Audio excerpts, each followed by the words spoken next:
Muhammad Alif bin Zulkifli. He's really caring. He never does anything at 50%. It's always 200% with him.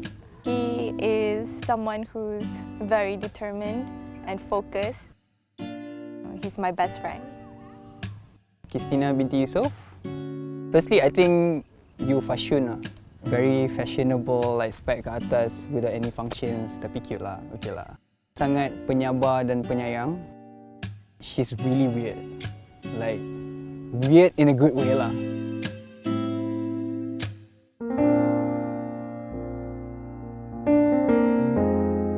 Macam mana kita orang jumpa and bercinta? Okay, so basically kita orang kerja for 2 months at first without any expectation. Lepas tu adalah a few times yang ada makcik ni tiba-tiba macam, ni lah couple. Dan kita orang macam, mana ada.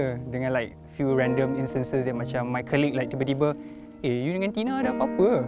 Macam, asal pula? Kita orang don't even like contact each other like very personal macam tu kan. It's purely on work.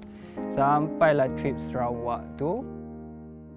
Initially, we didn't even want to go to Sarawak. Like, somehow or other, like, benda tu tersusun elok pula. So we had to go to Sarawak anyways. Coincidentally, we had to spend a lot of time together. The first night tu pun like we were supposed to go out like as a group, tapi everybody semua dah pancit, dah penat that day, so it just ended up being the 2 of us. We both played this game Uno yang I think we both really like anyways. Benda tu yang macam like, okay, so we have something in common. So masa main Uno tu, I think like somehow or other like the conversation just flowed really naturally. Like it was just easy to open up and talk to him. And then lepas dah borak tu macam kita dah lapar pula, and then we wanted to go and eat. So we had to walk a little bit to this McDonald's. It was like a bit like 2 kilometers away.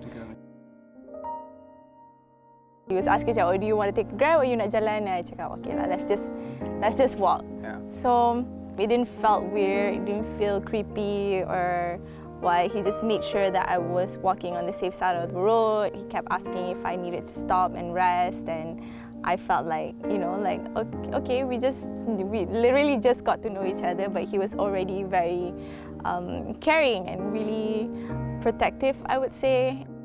Again, like, I still had this thought where I felt like, okay, you just like a weekend fling or whatever. Once we get back to KL, it's just gonna be normal. Like, nothing really happened lah once we got back to KL. But until I had this meeting with my client, Izzati. So she was the one yang macam, Alif, you ni serious ke dengan Tina? Then I was like, Izzati, I baru kenal dia 3 hari kot.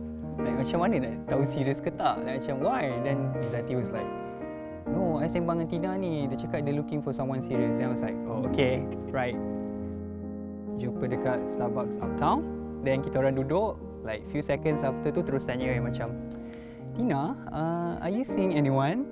So she's like, no, I'm not seeing anyone. Then biasalah lelaki terus macam, okay, so I boleh ajak you keluar lah lagi. Then she's like, yeah, okay.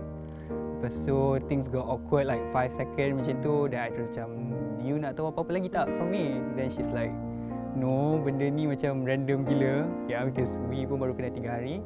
Dan I terus macam, okay, I serious dengan you, I nak kenal and nak kahwin dengan you. The easiest yes that I could ever say, mostly because of Sarawak lah, the trip yang kita orang tak nak pergi pun, but end up the trip tu yang macam, I don't know, the conversation, the walk, the food thing. I feel safe. I feel like I can open up to him, and it's just not a lot of questions anymore after that. That's one of the biggest reasons why it was just so easy to say yes. زوجك على ما أمر الله به من إمساك بمعروف أو تسريح بإحسان. Muhammad Alif bin Zulkifli. Saya. Aku nikahkan kau dengan anakku Christina binti Yusof dengan mas kahwinnya RM300 tunai. Aku terima nikah Christina binti Yusof dengan mas kahwinnya RM300 tunai. I think we got something special. Girl, you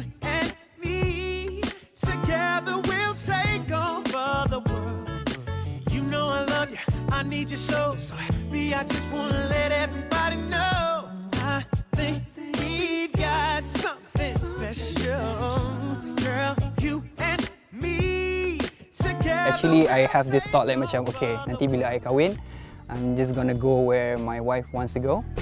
So what I hope for us in the future, inshallah, is that we can create more stories together, you know, make more memories.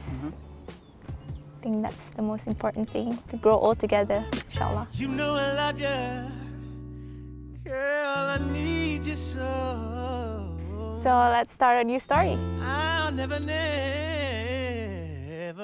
let you go.